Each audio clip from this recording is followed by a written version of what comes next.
A ransom note showed up on an office network. 15 minutes later, more than 5,500 miles of pipeline were going quiet. That is the real Colonial Pipeline story. Not hackers grabbing a giant cartoon valve and turning off the East Coast. The scarier version is more ordinary. Ransomware hit the business network. Nobody knew the full scope yet, and the safest move was to stop the pipeline before an IT problem could become an operations disaster. Colonial Pipeline moved refined fuel across one of the most important routes in the United States. Gasoline, diesel, aviation fuel, home heating oil.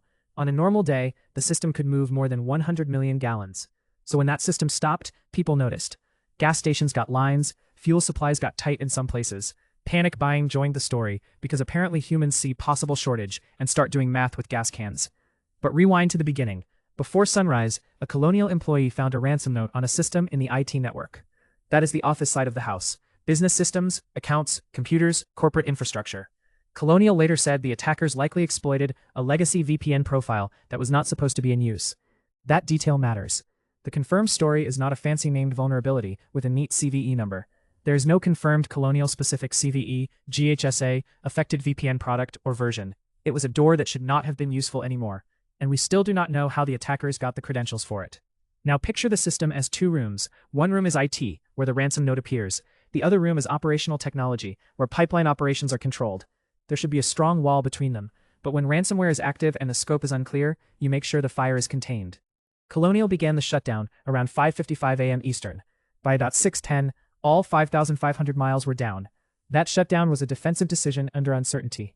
At the time, there was no indication that ransomware had directly affected the operational technology network. The company stopped operations to isolate the attack and reduce the chance of malware spreading somewhere worse. This is the key distinction. The attackers did not need to prove they could control the pipeline. They created enough risk that the operator had to stop it. That is how an IT incident becomes a real-world infrastructure event. The ransomware was DarkSide, a ransomware-as-a-service operation. Think of it less like one movie villain and more like a criminal franchise. Some people run the ransomware service. Affiliates use it against victims. Everyone expects a cut. Colonial did pay. The ransom was reported as 75 Bitcoin, worth roughly $4.4 million at the time. Later tracing showed the money moving through DarkSide, including a large share going to the affiliate tied to the attack. Some funds were later seized.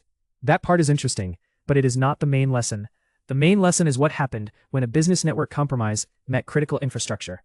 Colonial worked with responders, moved some local lines manually, and began returning pipelines to service on May 12th. The full system restart was announced May 13th. That was not flipping a light switch back on. A pipeline is not a toaster. And honestly, even a toaster gets dramatic when the bagel setting is wrong. The recovery had to be careful because the system mattered. So what should defenders take from this? First, kill old remote access before attackers find it. A forgotten VPN profile is not nostalgia. It's a spare key under the mat. Second, require multi-factor authentication for remote access, especially around systems that connect to critical operations. Third, segment IT from OT and test whether that separation still works when things are messy. Fourth, practice manual controls and recovery plans before the emergency. The worst time to learn your backup plan is during the ransom note. Fifth, keep backups tested, isolated, and useful. Ransomware loves backups that are technically present, but practically useless. And finally, report fast. After Colonial, pipeline cybersecurity requirements changed, including incident reporting and 24/7 cybersecurity coordinator expectations for critical pipeline operators. The uncomfortable truth is simple. This story was not about one magic pipeline hack. It was about uncertainty. The company did not know exactly how far the attack reached. It did not know how the credentials were stolen. It did not have a neat vulnerability label to point at. But it did know the pipeline was too important to gamble with. So the lesson is not just stop ransomware. The lesson is build systems where an office network ransom note cannot force a national fuel panic. Because in critical infrastructure, the blast radius is not measured only in files. Sometimes it is measured in gas station lines.